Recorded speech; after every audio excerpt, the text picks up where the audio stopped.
And now for the Pretty Little Liars review. Be careful what you wish for, because you might just get it. And it's not just a verse from an oversexed five-girl group named the Pussycat Dolls, but is one of many overall themes in the Pretty Little Liars episode Perfectionist that aired last night.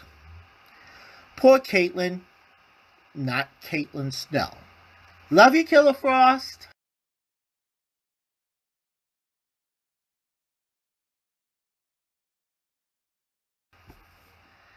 Little did she know that her wish for Nolan to be killed would come true as she watched him dangling on a spike. The following episode picks up where the last one left off. The three, Dylan, Caitlin, and Ava, were distraught about his death, as Ava was devastated. Then the episode went 3 days later, which I thought it was a good idea. It's too raw to have a reaction like the day after, but 3 days later, you settled in. Yes, you're traumatized at the person you went to school with. Some you may hated, Dylan, Caitlin. Some who might have loved, Ava didn't love him, died.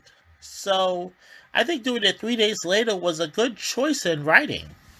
Anyway. So Dylan and Caitlin becoming friends, which seems to be following a pattern with Pretty Little Liars. Spencer, Aria, Emily, and Hannah didn't really truly become the friends they are until after Allison went missing. Allison we'll get to in a minute. So Dylan and Caitlin are forming a friendship. They're worried about Ava.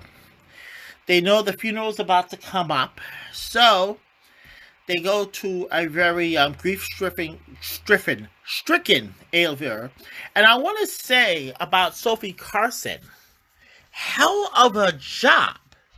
Now, of course, you've seen in the prior episode that her parents basically left her behind as they were running away from the FBI and all sorts of people because of stealing money that wasn't theirs. Probably there were other crimes attached to them, but that was probably the biggest one. So they ran away and left her lots and lots of money. A tremendous amount of money.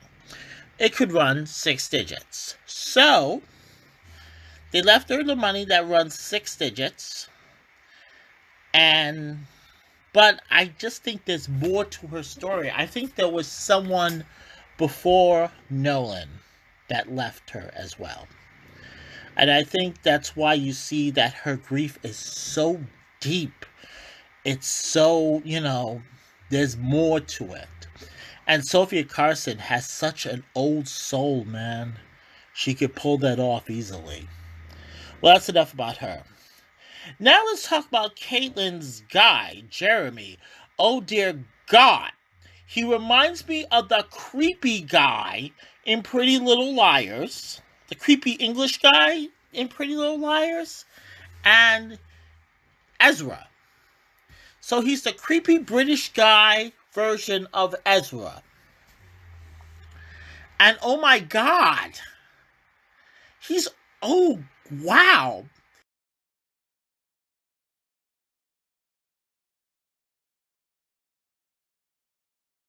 His accent drives me crazy. And he just seems like the kind of guy who was saying, yes, Nolan, I want to be in doggy style for you. Yes, Nolan, give it to me. Yes, Nolan. Oh, I am British. We like it kinky. Seriously, the guy is just, wow.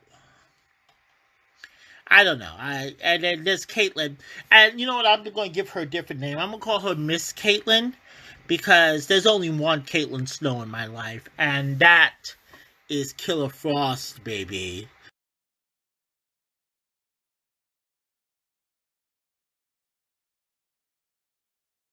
Yes, that's Killer Frost, baby. So I'm gonna call her Miss Caitlin. So Miss Caitlin, you see her relationship with creepy British guy. Um and it's going. Not really making heads or tails about it.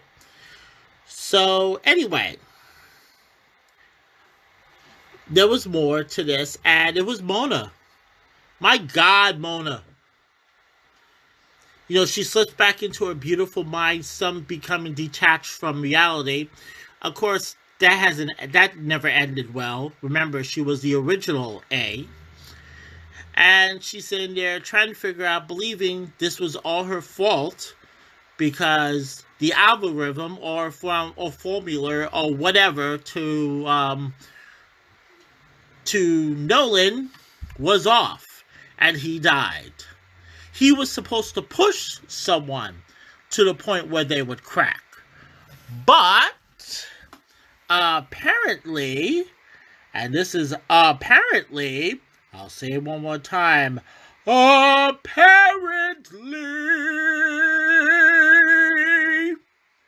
someone did crack and killed him. So, anyway,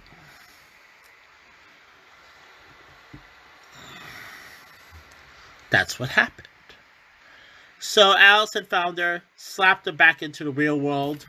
What I loved about this episode was how Mona was saying to her, dude, I understand why you're trying to be someone else, but let's face it, you are a bitch. You get what you want. So stop trying to be the good little girl they think Emily would want. Be the blonde. Be her. That's what's going to be needed. So you hear Mona say that, which, coming from first-hand experience, Mona knows her better than anyone. And then there is the Dean, who says somewhat of this exact same thing. Be who you are and help the students. So, you know what happens at the end. All I remember is those 3 words, bring it on, bitch. Loved it. I'm looking forward to seeing future scenes with the FBI agent and Ava as they catch up. I want scenes with Mona and Ava because I just feel like they get each other. You know? They really never delved into Mona's past. And I'm still holding true that that Allison isn't a full De Laurentiis. I think, Taylor and Noah are her brothers and sisters, which will then connect to the Hastings family. Oh my God, she has a very big family. And why do I get the feeling that Beacon Hall's college might be one big college experiment? And for those of you who know the character Morgan, why haven't I mentioned him? I'll mention him next week.